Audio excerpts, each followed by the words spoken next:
Die Maxwell-Boltzmann verspreidingskurwe P verteenwoordig die aantal molekule teenoor kinetiese energie vir 'n sekere reaksie.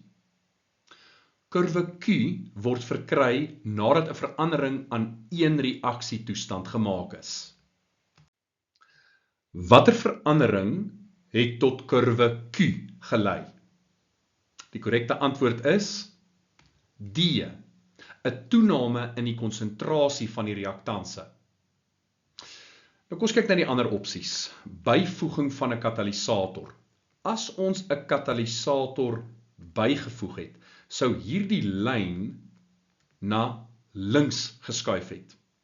So A is verkeerd.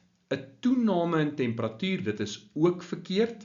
'n toename in temperatuur sou die hele kurwe na regs laat skuif het. En laastens C, toename in aktiveringsenergie, ook verkeerd. Dit beteken bloot daardie lyn sou na regs geskuif het. So as ons sien dat die area onder die kurwe groter word, dan hou dit verband met meer molekule en in hierdie geval is dit dan D, 'n toename in die konsentrasie van die reaktanse.